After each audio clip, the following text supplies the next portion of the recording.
Well, the Casanova 2 times case. He's still locked up.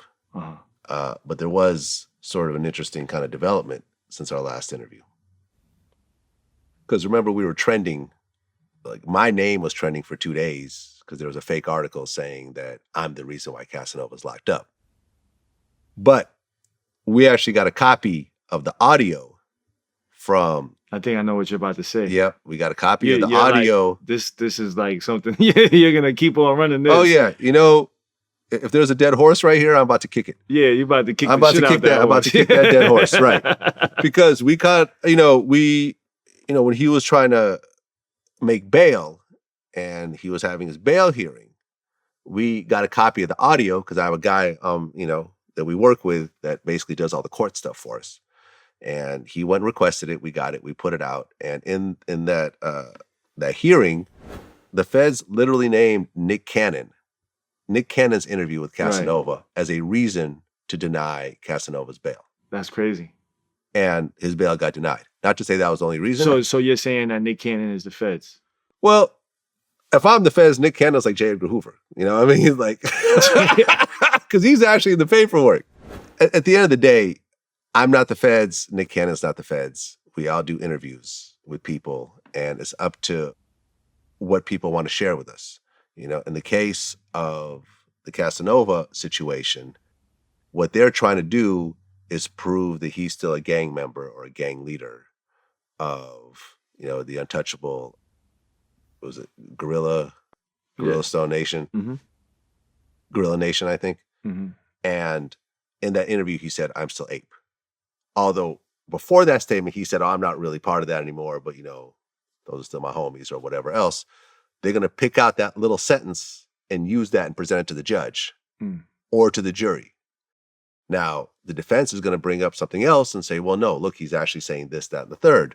But at the end of the day, we are all responsible for talking about things that potentially could be used against us. And Casanova chose to talk about that, and it ended up getting used against him. Is that Nick's fault? No, I don't think so. Me and him had an interview. He talked about a bunch of jail stuff, which they try to say was part of the paperwork. It never was, but this was a bunch of old shit. It was up to him to see, if he want to talk about it or not. It's a very ugly situation. He's facing a lot of years. We don't know what's going to happen with that. Hopefully he just gets off and he gets back to living his life. They're obviously going to try to get him to try to cooperate against other people. And knowing what I know about Casanova, I don't think he's going to do it. He'll probably end up just doing his jail time. Mm. What do you think is going to happen? I don't know what's going to happen. I mean, I think if I was a betting man, I would say that, Cass would stand tall and I would hope so. You know what I mean? But then I wouldn't bet. Like, I don't know. Because you never know, man. You never know. And what did he say? He said in the interview that if you're a rich dude, what did he say? He made a comment on the Breakfast Club. He was talking about Tekashi, I think. No, he was saying that if you're a rich dude, if you're a millionaire, if you're rich and you get arrested, you're telling. That's what he said. So yeah. I don't know if he considers himself as, I don't know if that's like, I don't know, you know what I'm saying, if he's rich or not, you know what I mean? But he says something like that, and I don't know, you know what I mean? Like, I don't know. You never know. You never know with these things. Like, people, you don't know who's going to tell. Because people that I've seen so many times, people that are straight, like, you would have up and down swore, gangsters, like, you know what I mean? They tell because of whatever situation, right? So I don't know. I will hope that, I would like to say he's not going to do it, but you never know with these things.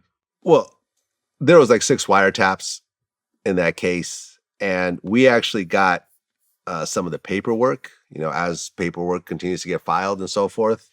Like, one of the guys texted over like a hand-drawn piece of paper, a handwritten piece of paper that basically has the untouchable Guerrilla Stone Nation oath, on this day, I blah, blah, blah, blah, blah. Like, they're actually texting this to each other. They're texting pictures of guns with like red rags. There's pictures of drugs. There's pictures of AKs. Some of the stuff was posted on social media. there's really a lot of evidence for the feds right now to use. Right. A Nick Cannon interview is really the least of his concerns. No, it is. But it is part of it, unfortunately. And you know, I don't know what's going to happen. Is he going to? When you saw that information, like, what did you like? How? What I said was like, okay, we're going to put this out With the Nick Cannon thing? Yeah. When you saw, yeah, when I saw that, I said, okay, well, for everyone that calls me the feds, y'all gonna have to call Nick Cannon the feds also. Mm-hmm. And then did they call? Is there anybody calling the feds? Some people call them the feds. Oh, okay. But ultimately, people calling me the feds seem to have died down significantly after that, because people just saw so Nick's the feds also. I don't hear y'all calling him that, but some people are. But in general, people aren't. So it's one of those things. It's like now you actually have it in the paperwork now. Like Nick Cannon is in the paperwork. We have the That's audio. crazy. We have the, you know, and we had the paperwork, but I'm like, I went into the audio because people say, oh, the paperwork's going to be fake. Now, here's the audio of the actual prosecutor saying his name. So it was just one of those things where it's like, all right, like y'all just need to chill I out. could picture you like doing a backflip. Like. I did not do a backflip. Well, because listen, man, because here's the thing. People calling me or Nick Cannon the feds is so like minuscule compared to what Casanova's going through, right, or what AR-AB is going through. Right. Like at the end of the day, if someone said, look, Vlad, we'll put out some information that confirms that you're the feds, but AR-AB will go free, I would do it. Because whatever, my life will go on. Like my business will still go on. You see what I'm saying? AR-AB doesn't have a choice right now. He's looking at 45 years. He's looking to get out at 83 years old. So I'll take that bullet. So you would do that for Ab. If someone came to me and said, look, we will put out paperwork on you confirming that you're secretly the feds, but AR-AB will be let free, I would do it. Absolutely. 45 years? Yeah, absolutely. I'm good. I've made my money. I've made my mark. You know what I'm saying? I mean, I know I'm not the feds, but right. You know, there's more important shit than, you know, stuff like that.